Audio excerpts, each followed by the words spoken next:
It's 10 years ago since I was diagnosed with ovarian cancer. I had a diary full of my activities for the year 1998, and all of a sudden, all my plans blew out the window. I'll never forget, I was told to get my parents here from the UK as quickly as possible because the deterioration would be rapid, that if I hadn't prepared a will, it'd be a very good idea to get my affairs in order, which completely freaked me out, but you know, that's what I was dealing with, and that they would do everything possible to save my life. And you know, that's the path that I was on. My sister, who was with me, was sort of sent off for grief counselling, and it became very evident that I was in a very, very life-threatening situation. And this all came out of nowhere. I was horrified, to tell you the honest truth. I was scared, and immediate reaction is why me. I was just literally upset and devastated. We don't have any cancer in our family at all. No one's had it. I'm the first one. And for me, I've never been really sick at all. I've just had a normal life, you know. Just wasn't going to let it get the better of me. And for roughly 6 months to 12 months, it did. It takes a lot out of you. You can't do certain things, and you do change your life somewhat, and then you just get back to doing what you can. Oh, initially, you know, the shock of it was just horrible. We more or less just went into panic mode, thinking, you know, there wasn't long to go by what we were getting told. The family was just in disarray, and it was just horrific. It was a horrific feeling. I'd heard of it only, and I remember lying there just in utter shock and disbelief. I couldn't believe it, and I'll never forget it. And my immediate thoughts went to my mum.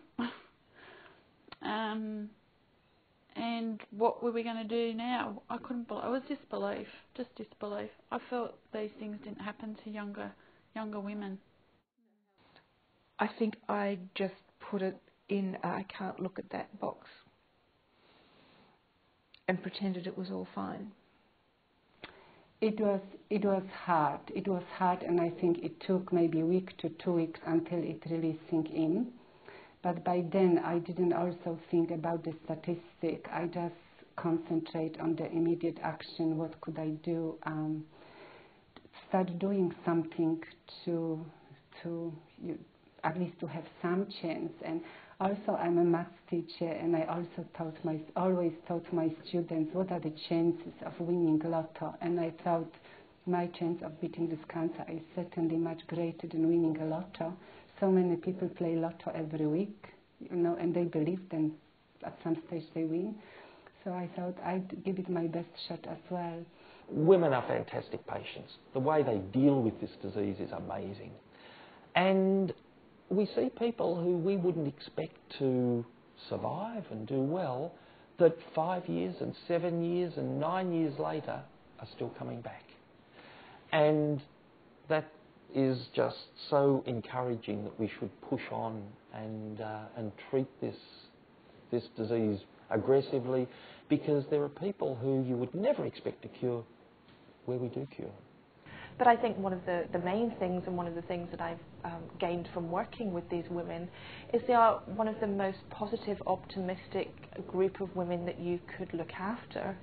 And that it's actually a great privilege to be involved with them, that despite all the challenges their disease brings them, they still find positives in the situation.